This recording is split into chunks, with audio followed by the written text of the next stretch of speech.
Hi everyone, it's sort of dark, but if I leave the light on back there, it looks like I have a halo on. I finished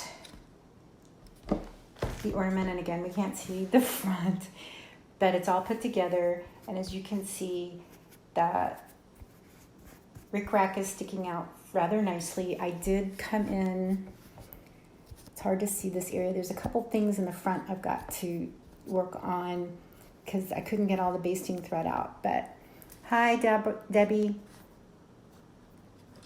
hi Patty. This is basically going to show you, I'm just showing you how it's finished and covering up the front, but see the edge. Hi Jan. But it's ready to go. And what I did, I'm not exactly happy with this corner, because you can see if you look at it really up close, it sort of humps over twice instead of going, but you don't really notice it till I point it out. That's the best I could do with that, with joining it. There's more of that fuzz. But that's the best I could do, and I need to get this out. In this corner, there wasn't one of the rickracks that went in that corner. I tried to bunch it up and it didn't. But I'm not as much as a perfectionist as some people are. And plus it sort of goes with this, because if you get to see the front, which hopefully it'll get to where it needs to go, because it's going to be the just cross stitch Christmas ornament that you haven't seen the front, but you've seen the back. But what I'm showing you now, this is my rudimentary way, hi sweetie, of making these. I'll let you look at, I should have lined this up. Bye for a minute.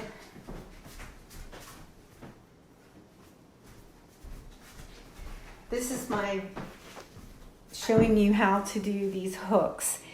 And there is a, because see the front, I do a little circle at the bottom that you can attach it to, and then I make the hook and have a little curl at the top. There, I do have, but I can't find it. It's out either in my garage or the storage unit, which I need to get rid of. That's beside the point. There are some, I guess they're still at Michael's. It's been a long time since I bought it. It's about this big that you use with wire, because wire art was a big thing, and it sort of like died down, but it's got pegs on it, and you can move the pegs around and bend your wire. This wire that I'm using is 18 gauge. I think that the gauge on what I just showed you is a little heavier, but I liked this copper color. I just thought silver wasn't going to do it for me on this, because if you look at the silver with that, maybe, but I just wanted it to stand out a little bit. So this one is 18 gauge. It bends a little easier, and I'm going to try to find that wire thing. I don't know what it's called. I'll find out what it's technically called. But I'm going to be old school. We're going to be using a wooden dowel. So watch, I'm going to be like a Catholic nun, and I'm not trying to say anything nasty about Catholic nuns. I'm not trying to be racially religious motivated. Debbie wants to know if anyone else is having a delay with the picture and the voice, and you might, because we're getting ready to have more storms, so that could be affecting my Wi-Fi. I'm not sure. I apologize if it is, or it could just be Facebook monitoring me because they've decided I need to be monitored. Speaking of the storms, oh, thank you, Jan. That makes me feel good. I made a good choice. So what I'm doing, and if anyone is having a delay, let me know so I can let Debbie know. I have wrapped this around. I'm going to wrap it. So I've wrapped around my dowel at least 2 times.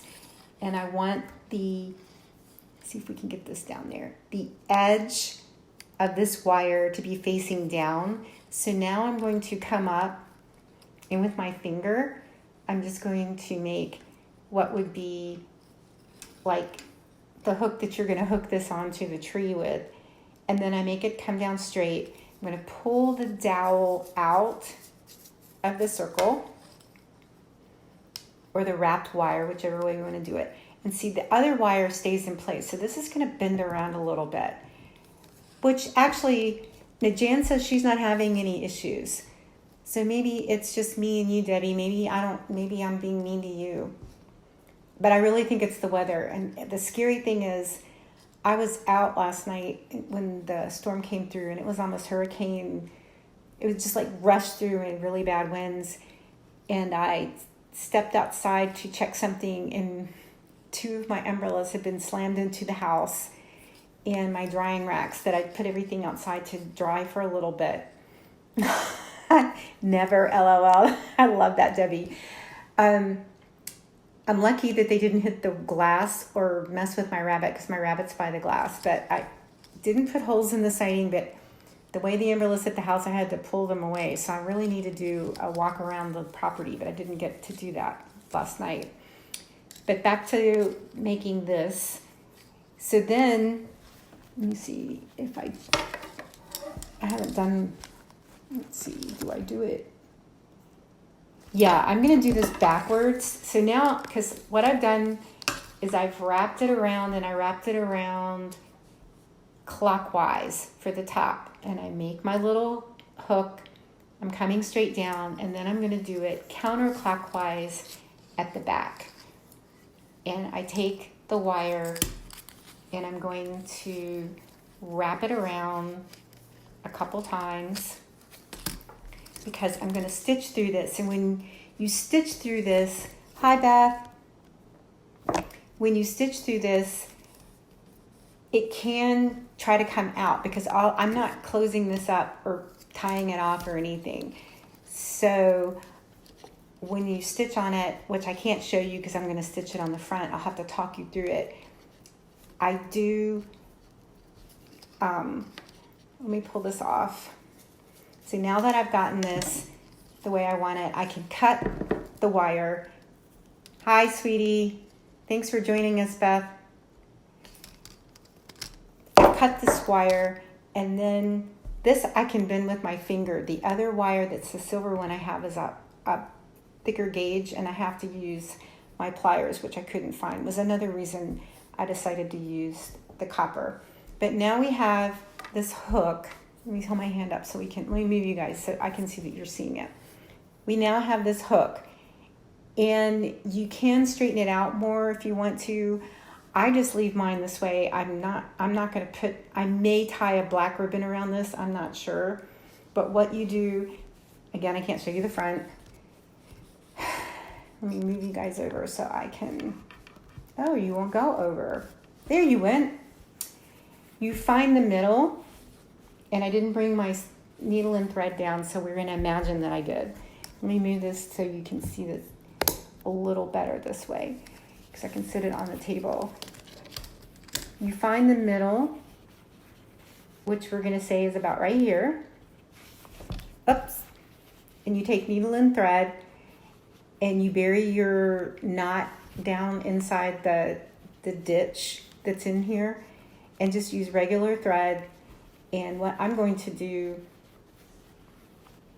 is stitch through I'm going to stitch down in the ditch and catch both sides of this. And I'm also going to go through the rickrack, because it's going to sit a little collywog on the rickrack. I'm sorry, I just had to look over there. Somebody's out in their yard flashing some things. I might bend this a little bit so I'll either bend it one way or the other so it'll sort of fit over over the rickrack. And then, I would sew it on the front. I usually don't sew it on the back, but again, I can't show it to you, so I'm just going through the motions. But you just would go back and forth.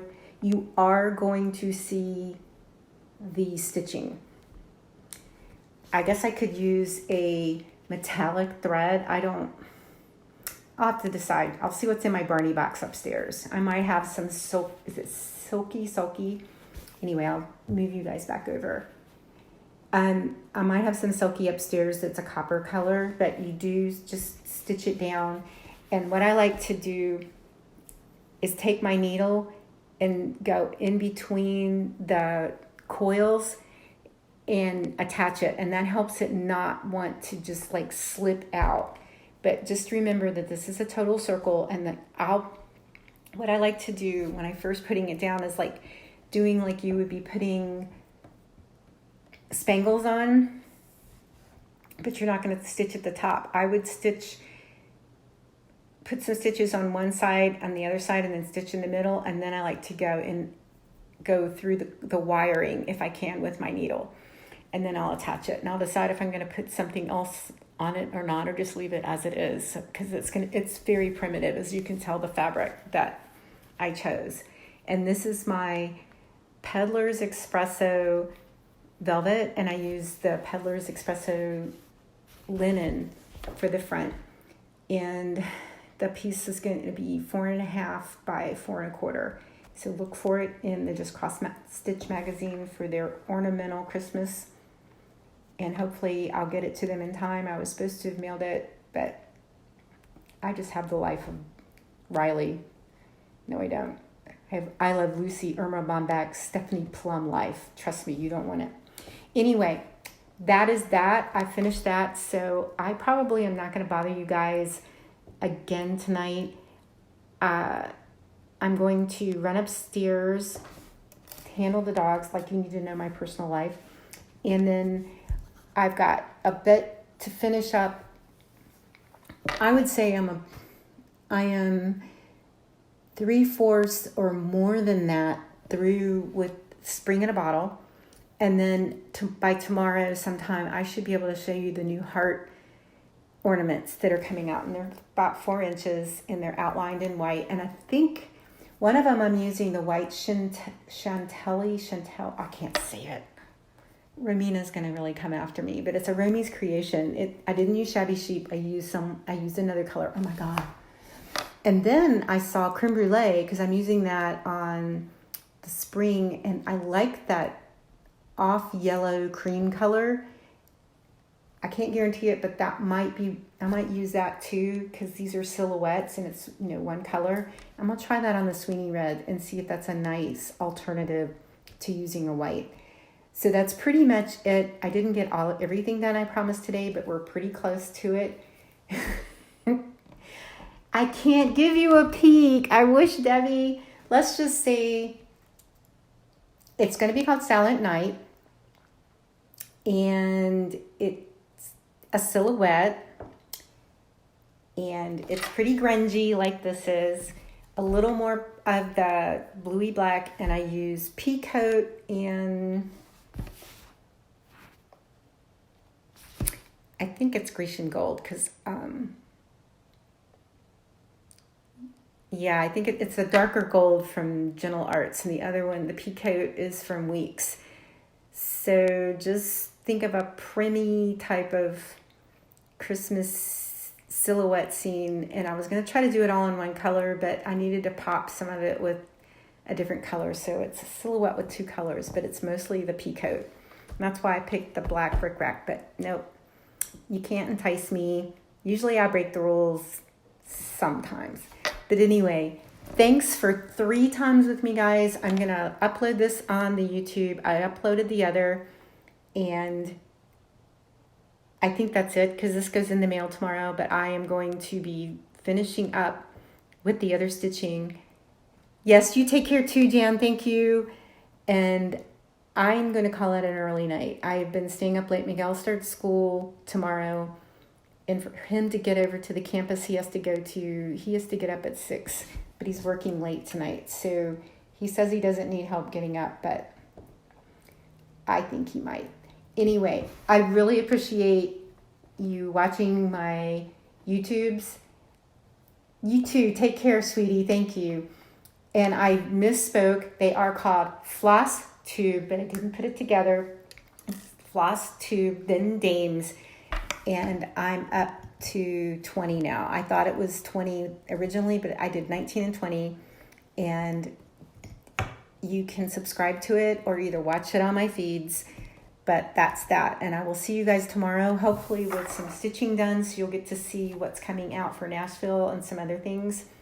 And I didn't get to my dyeing, but I'm teasing you guys. I've got a really good color that is popping in my head. So I hope what's in my head when I try to do it works. Good night, everyone. Have some good sleep. I hope that we're supposed to get some rain late tonight. So I hope you guys aren't going to get any bad weather, but take care, and I will see you the beginning of the week. Good night.